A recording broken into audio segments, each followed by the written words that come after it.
Well, hello everybody. Steve the Amateur Historian coming to you from Chinatown.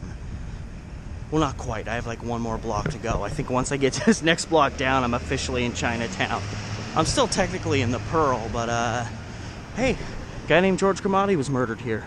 I've passed this spot so many times, I'm pretty sure this is like the third or fourth episode that I've referenced that. But anyway, I'm going to be in Chinatown. And that is apropos. Why? Well, because the case I'm about to bring you is a case involving a man of Chinese descent who lived in Portland and whose body was discovered dead and rotting away in a trunk in Seattle. What does that have to do with historic murders from Portland? We'll find out in this new episode of Historic Murders of Portland.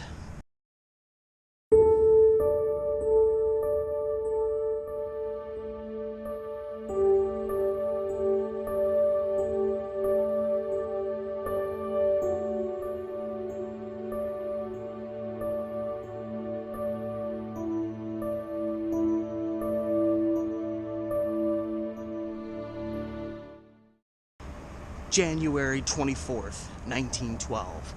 The decomposing body of a man of Chinese descent is discovered stuffed into a trunk that is discovered at Seattle's Union Depot.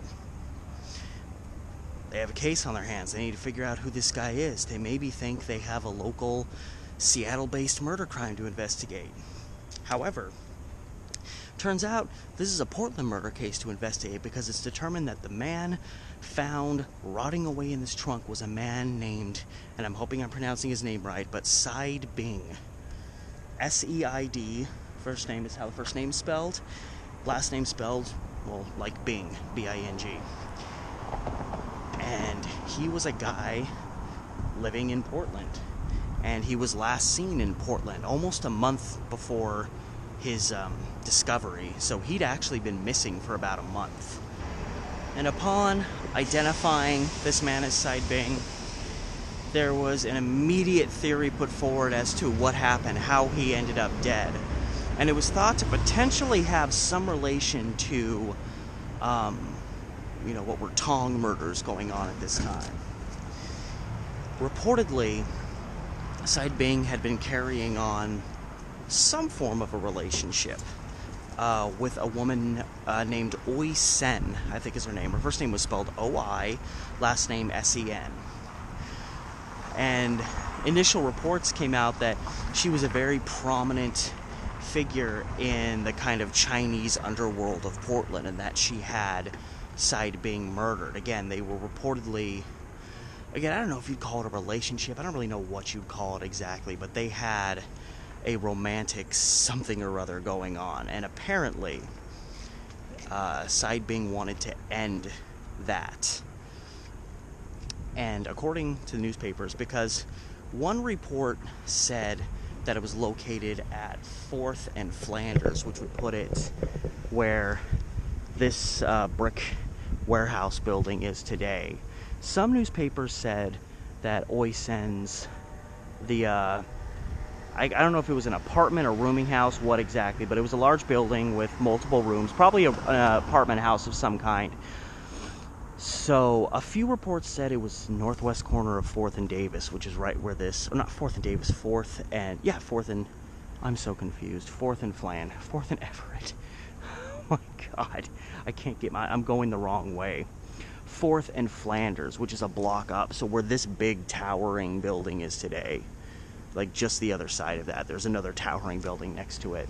But the majority of the article said that Oi Sen lived on the northwest corner of 4th and Everett. This is 4th and Everett, the northwest corner being where this building now stands. That's apparently, looks like it used to be a restaurant that's now for lease. So this would have been where Oi Sen was living. I'm about 70% sure. Again, some newspapers put it as being another block further down, but it seems her apartment Hello, fellas. Her apartment would have been where this now seemingly vacant building is today. It smells real bad over here. But yeah, this is old gate. This is a pretty old, well, maybe it's not. Yeah, you can see windows through here. Yeah, there used to be some restaurant in here. But back in 1911, it would have been December 1911, December 20th, 1911 specifically, is reportedly when it was theorized that Seid Bing finally decided to break things off with Oi Sen. Oi Sen was not someone to be trifled with, and she ultimately, the theory goes that she decided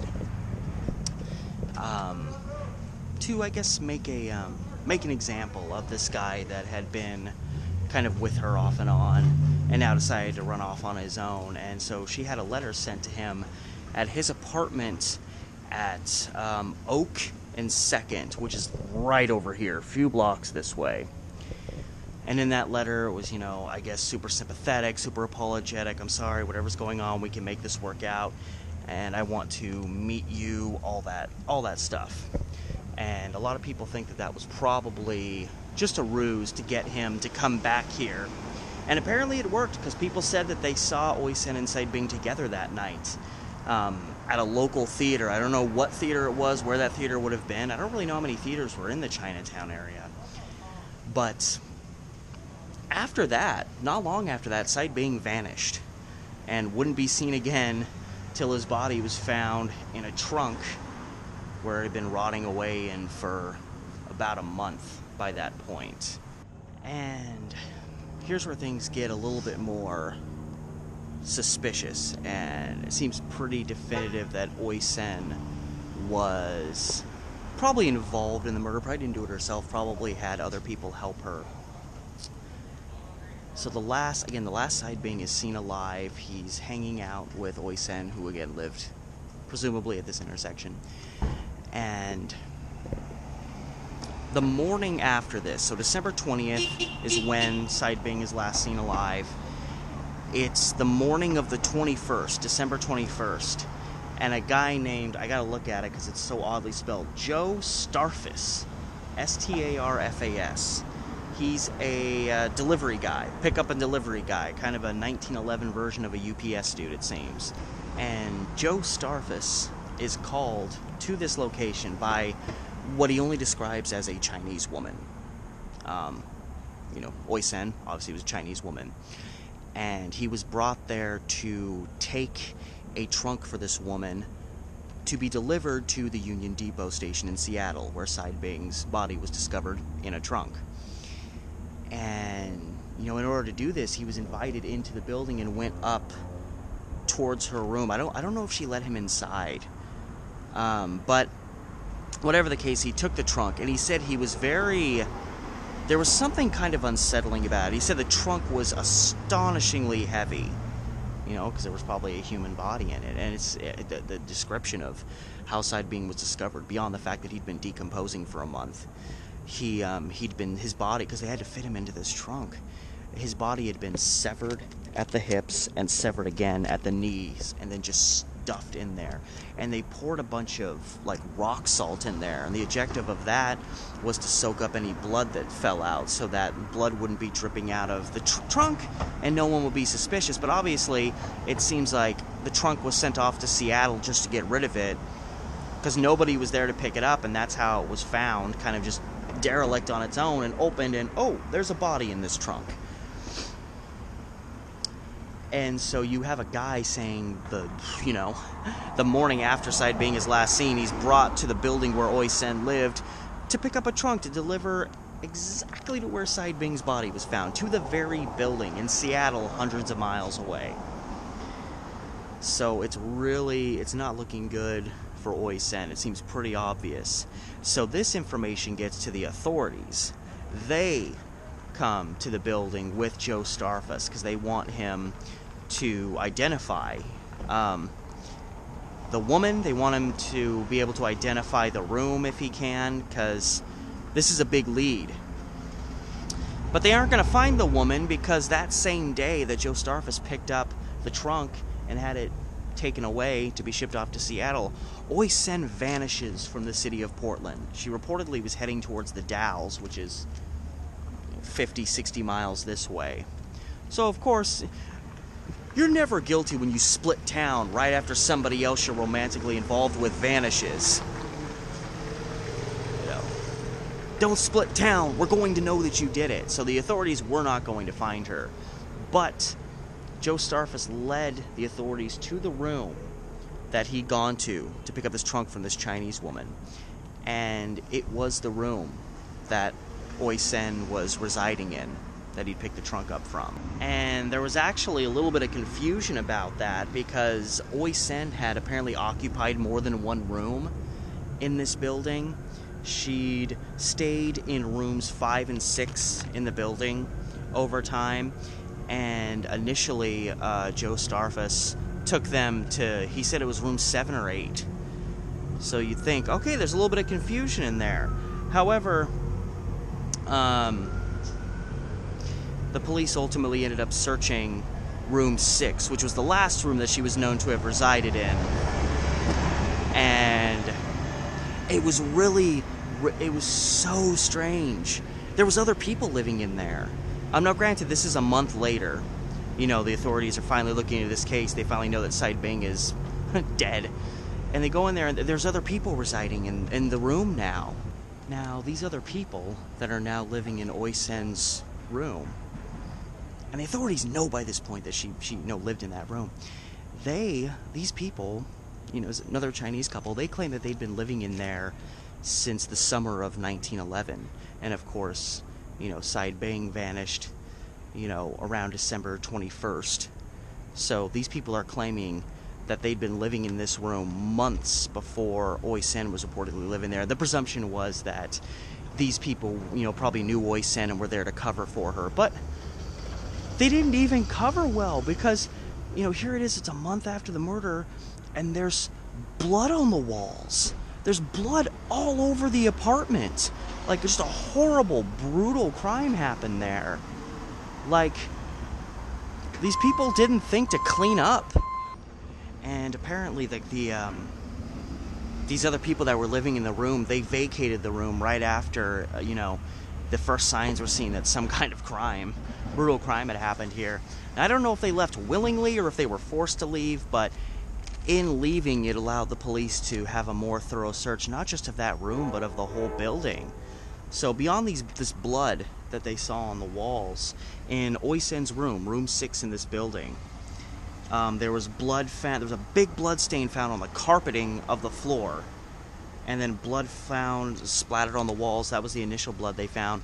But they also discovered, and it had obviously been hidden away, there was a small room where a bed, the mattress, had been stuffed into and locked, like they were trying to hide this bed from someone. And they got into this room and found this mattress, and it had bloodstains on it, and the middle of it had been cut out, like there had been, considering the fact that there was already blood on, other parts of the mattress that were there, this part in the middle that was cut out, must have just been covered with blood, and it kind of pushed the idea that Seid Bing, or at least somebody, had probably been murdered on a bed. And, one theory, you think about the fact that he seemed to want to break free from Oi Sen, and then she tried to bring him back into her good graces. They could have gone back to her place, gone to bed together, and presumably were going to get romantic, and then either she or someone else, or she and other people in that moment, attacked him, and that's why there was bloodstains all over this bed that they tried to hide away. So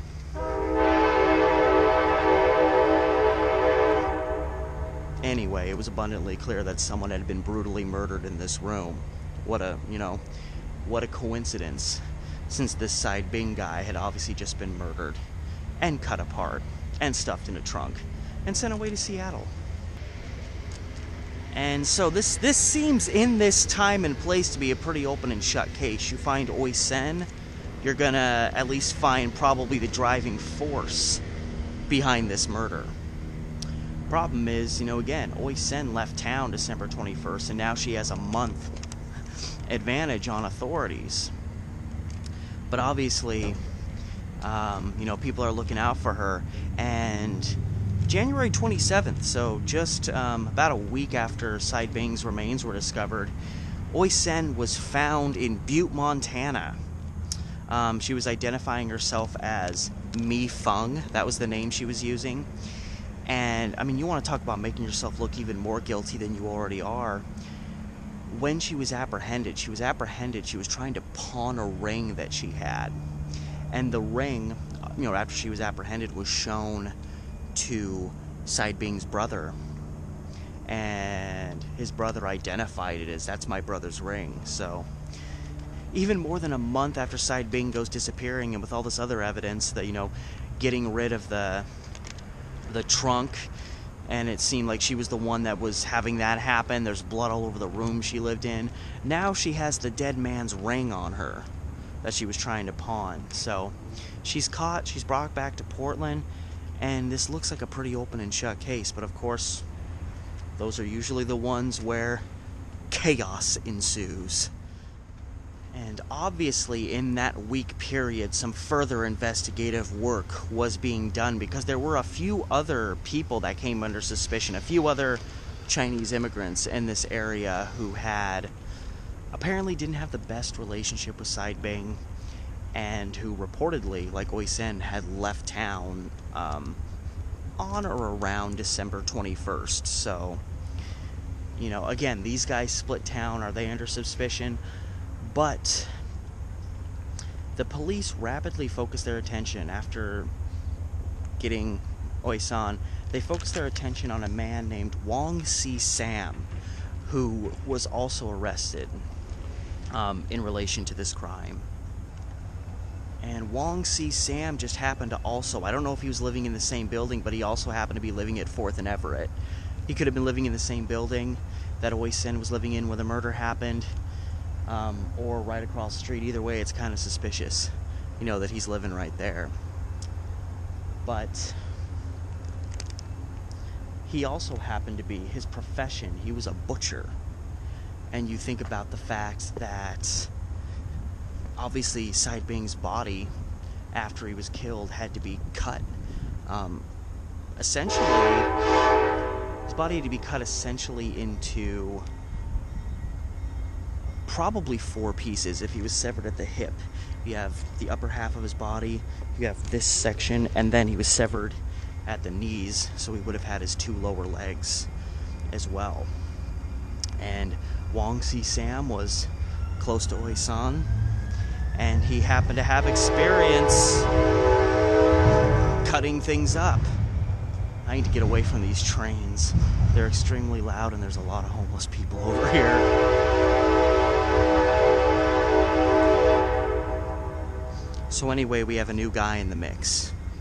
And so, conveniently, with this new guy, Wong Si Sam, in the mix, Oy Sen immediately, at least to a degree, kind of throws him under the bus. Claims that him and Seid Bing were not fond of one another, and that Wong Si Sam was also vying for her affections. So he was the odd man out. If they were going out and hanging out, he'd be the third wheel, and Seid Bing would be the one that was getting her attention. So, Oy Sen implied to authorities, trying to also imply that I didn't have anything to do with this, I don't know what happened. Trying to claim, and she said that Wong Si Sam came to her and said that he wanted her. This is, the night, it's December 20th, the night that Seid Bing is last seen alive. She claims that they're back at her place. And Wong Si Sam says some kind of cryptic words to the effect of, I want you to stay here because I have a feeling something bad is going to happen, and I want you to be a witness. The implication then being, I may lose my shit and murder Seid Bing tonight, and I want you to be there to, I don't know, claim I did it in self-defense or some nonsense. Why he would say this, I don't know, because it seemed like she was more fond of Seid Bing than him, so why she would side with him, I don't know. But again, this is Oy Sen's story. She's telling it to save her own ass, so maybe it's accurate, maybe it's not, but it starts shifting the focus of attention away from her into this idea that maybe she was innocent, at least in the eyes of the people. And she claims that, again, why she would do this, I don't know. She claims that she leaves the place, her own place. She leaves, and Seid Bing and Wong Si Sam are left there alone together, and she leaves for a couple hours. And then she comes back later on. So she's gone for just enough time for something to go awry, and for, I guess, Wong Si Sam to snap and murder someone. But the thing is, it was abundantly clear that whatever happened in her room, it was not well cleaned up. Authorities said that they could see evidence that some effort was made to try to clean this place up. Some, blood had been smudged and smeared with some white substance, but, the bloody bed was left there. There was blood stains in the carpet on the walls. It was abundantly clear that in the aftermath of this crime, this blood was just left there. She comes home afterwards, and there's no signs that anything happened. No signs of murder. And I'm like, well, if the murder happened in that time, there would be blood all over your walls.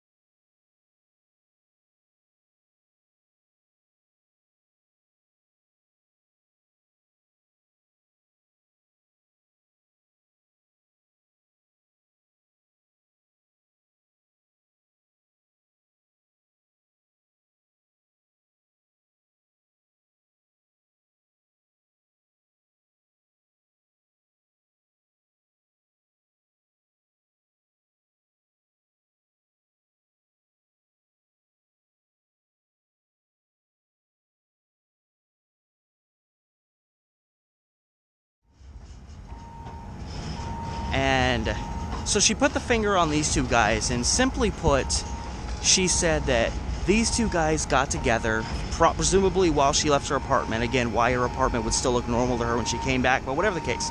Her story is she left for a while. Sin and Sam ganged up on Seid Bing and murdered him. And they did it because they were viscerally jealous of the fact that Seid Bing was Oi Sen's, as she put it, favorite. Meaning, she didn't long for their affections, she longed for Seid Bing's affections, and they couldn't deal with it. And so, I guess in the ultimate FU to both Seid Bing and Oi Sen, they murdered and butchered him in her room. But it seems that Oi Sen got away with it. I saw nothing showing that she was convicted of anything. Even though it's in her room, she obviously got rid of the body. I saw no signs that she went down for this. She threw these other two men under the bus, claimed that they did it, which didn't really make a lot of sense, especially with the aftermath.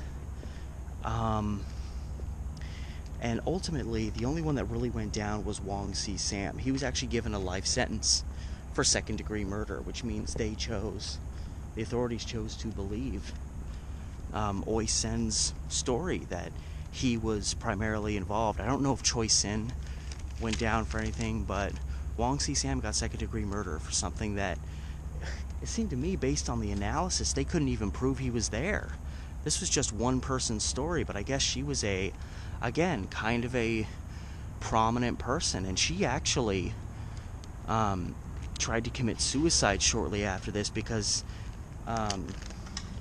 these two guys were members of one of the tongs in Portland, and by putting the finger on them, she was in effect kind of going against that tong, and she honestly thought the tong members were going to kill her in the aftermath. So it's kind of like you get off, you don't go to prison, but you're still kind of living in fear, And she apparently, according to one newspaper, she tried to drink a bottle of benzene to kill herself, but it wasn't successful, and she managed to survive it. And as far as I can gather, I don't think the tong ever got to her, but it did cause this case because Seid Bing was a member of a tong as well. So this was considered a tong murder because and it's so, because again, we don't even know if this is the true story, but Oi Sen's story has two members of one Tong jealously murdering a guy who was part of another Tong. And, Tong wars had gone on all the time in Portland's history. All over the place around here. But coming to the end of 1911, there was actually kind of, according to the newspapers, kind of calm and peace between the Tongs. There wasn't a lot going on. And then this case happened, and it just blew things up. Reignited extensive hostility between Tongs. And another case that I did a while back, the case of, or actually no, this was a different case, but it happened in close proximity. There was a guy named Lu Soon who was also a suspect captured, and I think that was also in relation to Tong stuff. So it completely kind of reignited these Tong hostilities from a woman that, like, okay, fine, maybe Wong Si Sam was involved, and maybe, he did it out of love for Oi Sen. But I don't think she's innocent. I think potentially a more likely story is she was pissed at Seid Bing. It seems like she was a woman that was not used to having anyone say no to her. And I think, she knew there was these other guys that had affections for her, and Wong Si Sam was right at the top of the list, and he knew how to cut things up. And I think she probably used him, went to him and was like, manipulated him. Oh, I should have known you were the better man, or you were one of the better ones, and Seid Bing threw me under the bus, and I'm so disgusted by his actions. I wish we could do something about it, when really she was probably just manipulating him to take him out, because she was so, you're going to reject me? But I'm important. How dare you? You must die. Because I'm sorry. Like, obviously I don't think this was the act of one person. This big murder, blood all over the house. It seemed to be a chaotic, violent mess. No reports of any, witnesses. Like, people were living in that apartment house, and it seemed like there was nobody that actually really said what they heard inside that building. But there was blood everywhere. This guy's body had to be hacked to pieces. I don't think this was a one-person operation, but I think she manipulated Wong Si Sam and potentially others to ambush Seid Bing so they could kill him. And then they were probably, figured out how to get rid of the body, chop it up. Wong Si Sam, get your meat cleaver, cut this guy up. We'll stuff him in a trunk, and we'll send him off far away to Seattle, and no one will ever know it was us. Of course, they forgot that police investigate crimes, and, if the last time a guy is seen alive, it's in your city, seeing you near your home, and then you don't even clean your home up after the murder, no matter how far away you send them, that's a case that's going to get figured out. So that's personally what I think. I think Oi Si Sam was 100% behind this, and I think she, as you say, she did something horrible and got away with it. And again, Wong Si Sam was probably involved, so maybe it's fair. His murder sentence was actually appealed and overturned, and ultimately he was charged with manslaughter and did 15 years in prison. It says he was given a 15-year sentence, and sometimes people are released for good behavior, but since this guy was a Chinese immigrant mixed up in a murder, I'm willing to bet authorities didn't really care about giving him a break. And Oi San seems to have gotten away with it. Sometimes it happens. It sucks, but it happens. And that is it for this crazy, twisted, weird story of the murder of Seid Bing in a building that would have been, again, this really tall one right here would have been just the other side of that from where I am now, over by Union Station. So thank you so much for watching this fresh episode. I appreciate it, as always. Remember, as always, people, to like, share, subscribe, comment, Patreon, yada yada yada. And till next time, this has been Steve the Amateur Historian with another episode of Historic Murders of Portland.